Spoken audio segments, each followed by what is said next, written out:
الله وبركاته. ازيكم عاملين ايه؟ النهارده باذن الله هنتكلم على درس جديد في الفوتوشوب. اول حاجه هنفتح الفوتوشوب صفحه جديده، كنترول ان من الكيبورد او فايل نيو من الكيبورد، ونفتح الصفحه اللي احنا عايزينها زي ما احنا اتفقنا قبل كده ان احنا نغير الويدث والهايت بتاعتنا من هنا. تمام، نروح دايسين كرييت، بتطلع معانا الصفحه اللي احنا مختارينها دي. النهارده باذن الله هنتكلم عن الاداه البراش. اداه البراش دي ليها استخدامات كتير جدا فوق ما تتخيلوا، فالنهارده هنتطرق لحاجات معينه منها. اول حاجه عندنا اداه البراش دي البروبرتيز بتاعتها، التفاصيل بتاعتها. ده السايز وده الهاردنس. السايز بتاعها لو هي حجمها صغير، لا احنا عايزين نكبرها، مثلا هنخليها الحجم ده. ماشي، الت سكرول علشان تعمل زوم على الصورة اللي انت واقف عليها. ده بالنسبة للبرش اللي هي عاملة زي الفوج، اللي هي بتبقى سوفت شوية. تمام، يعني لو عملناها كده تاني اهو تحس ان الصورة سوفت. ماشي، لا طيب انا عايزة اخلي الهاردنس بتاعها تقيل. تمام، اروح انا دايسة على الصورة كده، شفتوا الفرق بين الاتنين؟ نعمل كنترول ونرجع بالسكرول لورا عشان نشوفها. شفت الفرق بين الهاردنس القليل والهاردنس التقيل؟ طيب انا بالنسبه لي عايزه مثلا ده الفوج، عايزه اخليها اللي هو الهاردنس التقيل. شوف خلالي الهاردنس 100% اهو. تمام، عايزه اقلل الهاردنس، اروح راجعه للاخر خالص هعملها لي زي دي. تمام، طيب انا بالنسبه لي نفتح لير جديده من علامه الزائد دي. ماشي، ونخفي اللير دي ونروح مغيرين مثلا مخليينها ابيض اهو، ونروح ملونينها ابيض علشان نعرف نشتغل عليها. بعد كده نرجع تاني بي من الكيبورد عشان نرجع لل البرش بتاعتنا. طيب انا هزود الهاردنس بتاعها وعايزه اشوف هو ماشي ازاي. نرجع اللون، بص الهاردنس سموث قوي. تمام، ده الهاردنس بتاعها. طيب نفتح لير جديده ونجيب لون ابيض. تمام، و اللير البرش سيتنج، البرش سيتنج بتاعتنا احنا ممكن نخفيها، ممكن نفتحها زي ما احنا قلنا. اي برش او اي تول نقدر نفتحها، نجيبها من ويندوز ونفضل ندور على اسمها. يبقى البرش سيتنج اهي، نروح ساحبينها كده وحاطينها كده. شايفين اللون الازرق اللي ظهر ده اهو؟ تمام، نرجع تاني هنعملها ابيض ونروح دايسين بيه من الكيبورد عشان نرجع على البرش، ونروح عاملين مثلا لون المره دي اسود. طيب اللون الاسود بالنسبه لي قلت لكم ليها اختصارات، ان انا اكبر واصغر البرش من الكيبورد. دال من الكيبورد بتكبر لي البرش بتاعتي، تمام زي ما انتم شايفين كده، وجيم من الكيبورد برضو بتصغر لي البرش زي ما انتم شايفين. طيب انا البرش سيتنج بتاعتي في العادي بتبقى عامله كده، يعني بيبقى في سبيس اما اجي اسحبها كده. بصوا في سبيس عشان انا اخليها سموث زي ما كانت. هنعمل كنترول زد، سموث زي ما كانت. طبعا بقلل السبيس خالص، وده الفيو بتاعي بيوريهاني ازاي اهو. لو عملت كده كده مفيش سبيس خالص، واما اجي اعملها كده فهي ماشيه معايا سموث، الحواف بتاعتها سموث، يعني ما فيهاش اي تجاعيد ولا اي حاجه. تمام، ده اول جزئيه هنتكلم فيها، كنترول زد. طيب تاني جزئيه ايه؟ طيب هل يا ترى بقدر اعمل خطوط مستقيمه؟ طبعا دي سهله، مش هنيجي مثلا عند اي ناحيه من النواحي ونروح ماشيين كده، هتمشي معاك اكنك مش يعني عارف خط غير مستوي. طيب كنترول زد ونروح دايسين. ممكن تعمل نقطه هنا وتروح رايح الناحيه الثانيه وتدوس شيفت ورايح الناحيه الثانيه وتروح دايس كده، الخط بتاعي ماشي مستقيم. تمام. ده علشان انا دوست شيفت. طيب انا ممكن اعمل نقطه تاني هنا اهو، واروح واصله لهنا اهو، واروح دايسه شيفت، هيديلي الخط اكنه مستقيم. طيب كنترول زد عشان نرجع تاني. طيب ايه رايكم نفتح صفحه اكبر شويه؟ تمام. هنقول له مثلا 120 في 120 عشان نكبر الصفحه بتاعتنا شويه. ادي الصفحه بتاعتنا كبرت. الت سكرول علشان نرجع ورا، او الت سكرول قدام علشان نعمل زوم ان وزوم اوت. تمام. طيب ايه رايكم نشتغل شغل عملي في اللي احنا بنعمله؟ الاول عايزه اقول لكم في البروبرتيز بتاعتها في اوباسيتي وفي فلو. ايه الفرق بين الاوباسيتي والفلو؟ الاوباسيتي بتاعنا لو احنا مثلا لعبنا فيه وخلينا مثلا اهو اللي هو الاوباسيتي بتاعها قليل، دققوا معايا كده بصوا. طيب انا عملت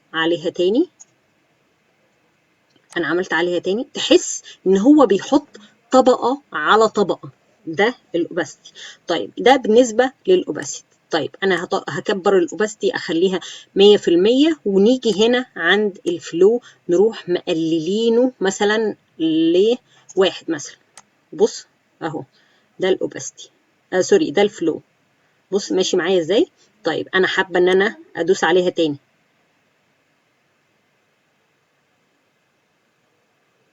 انا حابه ان انا ادوس اكتر اهو. بص ما بيعمليش طبقات، لا ده بيتقل لي على اللون، اكنك بتلون بالظبط بالوان. فانت الالوان بتاعتك كل ما بتدوس عليها كل ما بتتقل اللون بتاعها اكتر. فده الفرق بين الاوباستي والفلو. تمام. ده اللي انا كنت حابه اقوله في الاوباستي والفلو قبل ما نبدا التطبيق مثلا العملي، علشان نشوف احنا بنستخدمه في ايه. فممكن نعمل ايه؟ نفتح لاير جديد، لاير الجديد بتاعنا. طيب هنفتح نيو، هنفتح اوبن، نفتح اللاير بتاعنا ونختار مثلا الشكل ده، شكل الزلعه دي. ماشي. طبعا انا كنت شايله الباك جراوند بتاعتها، فاحنا ممكن نتطرق لها بسرعه كده، ان احنا نرجع الصوره بتاعتنا زي ما هي. اوبن، وادي الصوره الاصليه اهي، هتنزل بالباك جراوند بتاعتها الاصليه. ندوس كليكتين على الصوره نفسها ونقول اوكي. ماشي. ري كويك سيلكشن، واروح مختاره دي كده كده كده كده كده كده كده كده كده. هو بيعمل لي سيلكشن. في العادي هو ما بيبقاش مختار، فانا لو دوست على كنترول شيفت اي هيسلك لي الحته دي. طيب انا لو عملت ديليت من الكيبورد هيمسح لي الشكل نفسه. طيب انا عايزه اقلب السلكشن، هعمل كنترول زد الاول واروح عامله كنترول شيفت اي، هيظهر لي تحديد للكامل الصوره وتحديد للصوره اللي انا محددها او الشكل اللي انا محدده اصلا. وعملت ديليت من الكيبورد هيمسح لي كل الشكل الخارجي. ديليت من الكيبورد. تمام. كنترول دي عشان نلغي السلكشن. طيب احنا لو زودنا كده الت وعملنا سكرول هنلاقي ان ده لسه بالباك جراوند وده لسه بالباك جراوند. نقدر برضو بنفس الطريقه نروح جايين ل كويك سيلكشن ونروح عاملين سيلكشن هنا وسيلكشن هنا وديليت من الكيبورد، هتبقى الصوره بالنسبه لنا شلنا الباك جراوند خالص. طيب كنترول شيفت اس علشان تسيب الصوره، عشان تسيب الصوره بصيغه زي نعتبر كده شفافه، ان احنا خلينا الباك جراوند هنسيبها بي ان جي اهو. الاختيار ده بي ان جي ونقول له سيف. هيقول لي في حاجه متسيبه قبل كده، اقول له اتس اوكي. وادي اهو كده الصوره اتسيبت بالنسبه لنا. طيب انا عايزه افتحها واتاكد ان الصوره فعلا بقت مفيش باك جراوند. اوبن، وادي اللي احنا مسيبينها لسه حالا، هتفتح لي صفحه جديده. اروح رايحه على الموف تول واروح واقفه عليها وسحباها وحطاها في التاب الجديده او التاب الجديده اللي انا فتحتها، اللير الجديده اللي انا فتحتها. طبعا لو انا لفت واروح مكبره علشان يكبر لي الشكل بتاعها. طيب وادوس اوكي. كده كبرنا الشكل بتاعنا ومفيش ليه باك جراوند خالص. طيب اول حاجه هنشتغلها ايه في البراش تول؟ اول حاجه في البراش تول زي ما احنا اتفقنا، انا مثلا البراش تول استخدامها انا ممكن اعمل لاير جديده كده واروح رايحه البراش تول، كليك يمين هتظهر لي البروبرتيز بتاعتها سريعا كده. دي شكل البراش تول اللي هو قدامي ده، ان هي دايره. انا لو والله عملتها لفوق، لو عملتها يمين او شمال، ولو عملتها الناحيه التانية لتحت وهكذا، دي البراش تول بتاعتي. هي هتفرق معايا لو انا عامله براش تول بشكل مش شكل دايره. تمام، فده الاشكال بتاعتي او الاتجاهات بتاعتي. طيب انا ممكن كمان العب في شكلها. طيب انا عايزاها كده اهو، كده ادوس شيفت من الكيبورد عشان يظبط لي الاتجاهات بتاعتها تبقى فيرتيكال او هوريزونتال. ماشي. طيب انا جبتها اطلع فوق كده، ادوس كليك يمين عشان الشاشه اللي انا عملتها دي تختفي. طيب ادوس دال من الكيبورد عشان اصغر. ممكن اعمل زي شكل الظل بتاع الشكل اللي انا واقف عليه، هو مش هيظهر لي هنا اهو، اهو عشان يطبق لي الشكل اهو. ده من الكيبورد ويطبق الشكل معانا. طيب انا ممكن اعمل ايه تاني بالبرش؟ اكني انا عملت ظل. طيب تعالى نغير لون الظل مثلا، نخليه ابيض اكني رامي نور ابيض. وتعالى الباك جراوند بتاعتي نخليها مثلا لون تاني كده اهو، هخليها كده.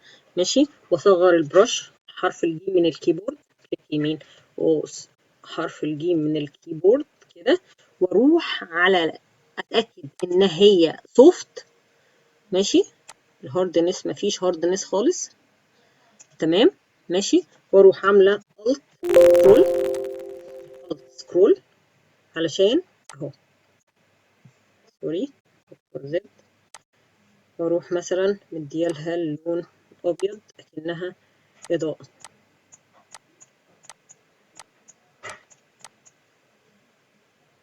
عشان عليها. طيب نحطها فوقيها كده عشان يتطبق الشكل بتاعي اكنها اضاءة. ماشي. طيب انا ممكن لو غيرت الخلفية بتاعتنا وخليتها مثلا كليك يمين واخترت سوليد كولر. ماشي. وخليتها مثلا الخلفية بتاعتي هنا مثلا ولنفرض اللون ده. ماشي اهو. ورحت جبت الشكل بتاعي تاني اهو، حطيته هنا. طبعا كنترول كي عشان اكبر واصغر، وادوس شيفت عشان اكبر واصغر الشكل بتاعي. طيب احنا ممكن نطبق عليها كل اللي احنا عملناه تاني. هندوس لاير جديدة ونروح على البرش ونروح على نخليها الإضاءة بتاعتها اسود او الشادو بتاعها اسود، او ممكن لو عايزين الشادو بتاعها يبقى مثلا يعني مثلا داخل على رمادي شوية. ماشي. كليك يمين اتأكدت انها سوفت، واروح ماسكة البرش كده واروح عاملاها كده اهو. اوكي. بحيث ان هي تديني الشكل ده. شايفين الشكل بتاع البرش ده عامل ازاي؟ واروح فوق كده كليك يمين واروح مكبره البرش بتاعتي، نصغرها شويتين كده. ماشي. واروح مدياها الشكل، واروح مدياها الشكل. ماشي. ده مثلا الشكل مش عاجبني. طب خلينا مثلا في اللون الاسود اهو، اهو اروح عاملاها تاني. فهي مدياني الظل بتاع الشكل بتاعي. طيب انا ممكن اضيف لاير تاني. اوكي. واروح عادله البرش بتاعتي اكن في اضاءه خلفيه. ماشي. واروح مغيره اللون لابيض كده، واروح مكبره البرش بتاعتي. ماشي.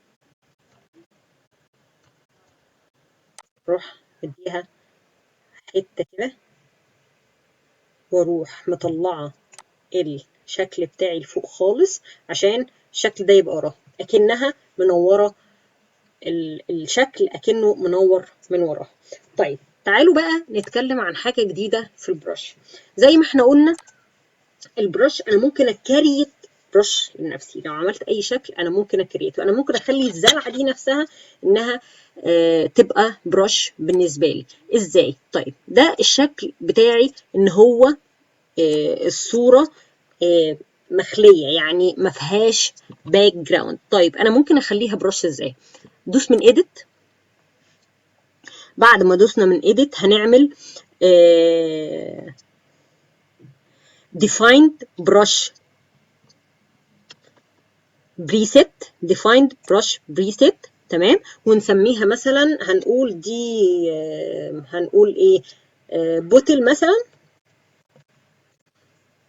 سوري ممكن نسميها بالعربي او الانجليزي بوتل مثلا، ونروح دايسين اوكي. ماشي، ادي اتكريتت البرش بتاعتي. طيب انا ممكن اروح للشكل التاني كده، ماشي، او نفتح مثلا لير جديده ونقفل الليرات دي كلها. هقفل اللير بتاعت دي، وهقفل اللير دي، وهقفل دي، وهقفل دي. انا مش عايزه الا اللير اللي انا واقفه عليها دي وخلاص. ماشي اهو عملتها. بص الشكل بقى تحفه. انت ممكن تكبر وتصغر. ادي كبرنا البوتل بتاعتنا اهو. تعالى نعمل كنترول زد اهو. ادي البوتل بتاعتنا اتكبرت.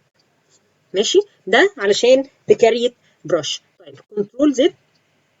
تعالوا، ده بالنسبه لكرياتة البرش. طب تعالوا مثلا احنا عايزين نجيب حاجات من بره. في ناس اوريدي عاملين البرش الخاصه بيهم من بره، زي اشكال الحجر، زي اشكال الميه، زي اشكال الزرع وهكذا. طيب خلينا نكليك يمين علشان نimporت الاشكال. طبعا لو كتبنا في سيرش في جوجل على اي برش هنكتب بس فري برشز فور فوتوشوب وهننزلها. طيب انا كنت نزلت اوريدي حاجات. ادي الموقع اللي انا بنزل عليه اسمه ماي فوتوشوب براشز. ماشي، تقدر تنزل عليه اي حاجه، في حاجات فري وفي حاجات مدفوعه، فنخلينا في الفري. المهم كليك يمين، دي البرش بتاعتنا السريعه او التول بتاعتنا بتاعت البرش السريعه. من علامه الترس دي بنروح جايين على import brushes، والمكان اللي احنا منزلين فيه. طبعا انا نزلت روك اند ووتر براشز، وفي حاجه تانية انا كنت نزلتها اللي هي الجراس. طيب ادي الداونلود بتاعنا، داونلود اوكي عشان انا ما فتتش الضغط. طيب تعالوا نروح على الداونلود بتاعنا اهو. ادي الداونلود. تمام، انا كنت نزلت ده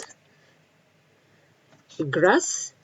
ماشي، كليك يمين اكستراكت فايل عشان نفك الضغط ونقول له اوكي. في حاجات بيبقى ليها باسورد، ادي اهو اتفك. وهنفك كمان اللي هو الجاردن. كليك يمين ونختار اكستراكت فايل. لازم يبقى عندنا برنامج WinRAR لفك الضغط اللي هو ده الشكل بتاعه، وندوس اوكي علشان يفك لي. بقى انا عندي 3 انواع براشز علشان انا ادخلهم على الفوتوشوب. تاني كليك يمين وادوس على علامة الترس وانزل على import brushes. ماشي، واروح للمكان اللي انا شايله فيه الحاجه بتاعتي، وادي مثلا الجاردن، افتح لحد ما اجي لي هنا اهو كده هو نزل. طيب الاقيه فين؟ ده الاشكال القديمه بتاعتي، الاقيها فين اللي انا لسه فاتحاها؟ طبعا هي متقسمه لي كجروبس. طيب انا اقفل ده كده. كان اسمه ايه؟ ويت ميديا براشز وسبيشال افكت براشز وروك. ده الروك اللي انا لسه منزلاه، وادي روك تاني، وادي روك تالت. طيب ادي الجاردن بتاعتي. جاردن افتحها كده، دي كل علامات الزراعة بتاعتي اللي انا اقدر استخدمها. ماشي، ادوس على واحدة فيهم. ادي سوري، دي مش علامات الزراعة، دي الحاجات بنستخدمها في الجاردن في الحدائق. طيب انا ادي الجاردن الحدائق، ادي كنت واخده واحده فيهم، ادوس كليك يمين فوق علشان تختفي لي القايمه دي، واروح دايسه دال من الكيبورد عشان الشكل يظهر. دي تقريبا برجوله، اروح عامله كده، ادي شكل البرجوله. طيب عايزين نستخدم مثلا الجاردن، الجراس، الزرع، فكليك يمين زي ما انا قلت. نقفل دي خلاص، دي مقفولة. طيب من على الترس import brushes، ونروح راجعين على الجراس اهو، فهو نزل لي اهو هنا كجروبس، وادي الجراس بتاعي اقدر استخدمه اهو. كليك يمين فوق وادي الجراس بتاعي. طب ما تيجوا نطبق على الشكل اللي احنا كنا مستخدمينه ده. نختار موف ونروح واقفين على الشكل ونروح ساحبينه واخدينه في الشكل بتاعنا، كنترول كي علشان ندوس شيفت علشان نكبره، ماشي. بعد كده انتر، نروح رايحين على بي من الكيبورد علشان نجيب الشكل بتاعنا. طيب الشكل بتاعنا هنا انا لو دوست كده هيظهر لي لون الزرع ابيض، انا مش عايزه الزرع ابيض. كنترول زد، هنروح هنا في باليتة الالوان ونختار مثلا، نخلي الزرع مثلا لونه فاتح سيكه كده، اخضر، اخضر غامق على فاتح شويه، ودال من الكيبورد علشان الزرع بتاعي يكبر. لاير جديد، ونروح عاملين مثلا لورا كده زي مطلعينه هنا اهو، نروح واقفين على اللاير ده عشان يبقى لي ورا الشكل.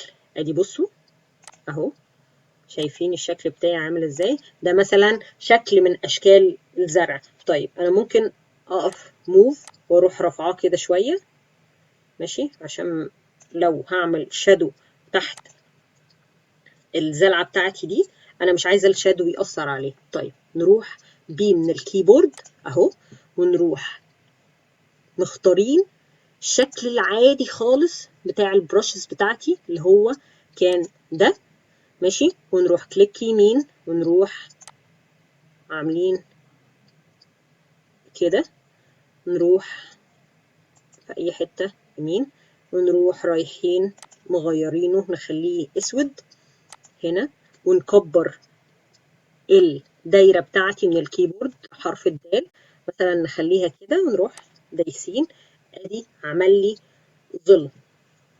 احنا نقدر نطبقها في حاجات كتير جدا. دي كانت حاجة بسيطة كده نعرف بيها البرش بنستخدمها في ايه. البرش يا جماعة مهمة جدا جدا جدا وليها استخدامات كتير. انت ممكن تعمل البرش بتاعتك، انت ممكن تإمبورت البرش بتاعتك من مواقع كتير. الدنيا سهلة وبسيطة.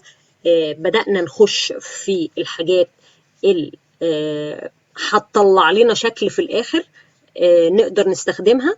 فما تنسوش تعملوا متابعة واعملوا فولو، واتمنى ان شاء الله باذن الله يكون الدرس النهارده سهل. والسلام عليكم ورحمه الله وبركاته.